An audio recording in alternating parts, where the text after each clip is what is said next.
Cet extrait raconte une expérience vécue par l'auteur lorsqu'il avait 16 ans. Il cherchait à rencontrer les forces du mal, notamment Satan, dans le but d'avoir la paix autour de lui. Il emmène 3 personnes avec lui dans une forêt isolée et allume un feu. La nuit tombe et l'atmosphère devient effrayante. L'auteur décide de sortir et appelle Satan dans le noir. Il fait de plus en plus sombre et il décide d'entrer dans le camp pour demander à quelqu'un de l'accompagner. Seul un clone accepte. S s'éloigne du groupe et l'auteur continue de crier. Il trouve cela effrayant et parfait pour son expérience. Lors d'une expérience en forêt, le narrateur et son ami ont observé des effets sur leur perception et leur environnement. Ils ont appelé Satan et le ciel s'est assombri, puis ont appelé Dieu et le ciel s'est éclairci. Le narrateur a ensuite ressenti une force obscure et puissante qui l'a attiré loin du sentier, mais a décidé de rester avec son ami. Ils ont eu des discussions animées. Dès lorsqu'ils ont changé leur attention vers les forces du bien, tout est redevenu normal. Le narrateur a ensuite demandé qu'il se mette à neiger, et cela s'est réalisé.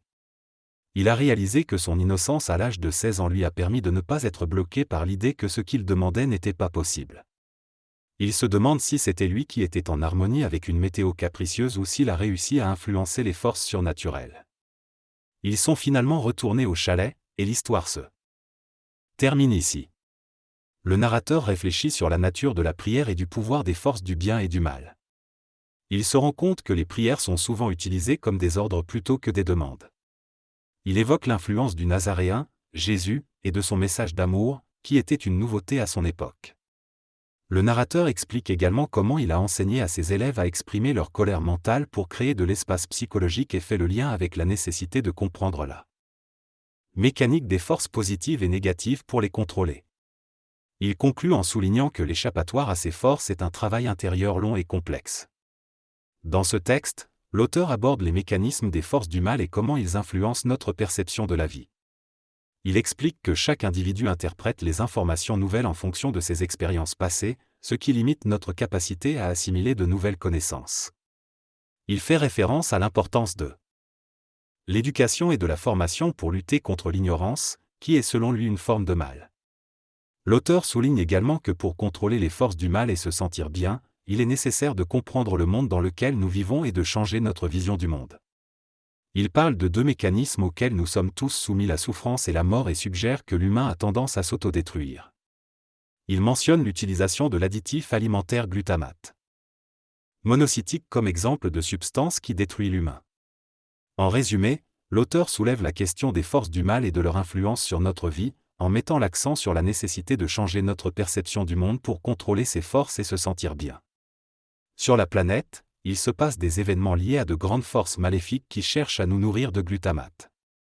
Selon l'auteur, si notre nature est limitatrice, il faudra un jour laisser place aux jeunes générations.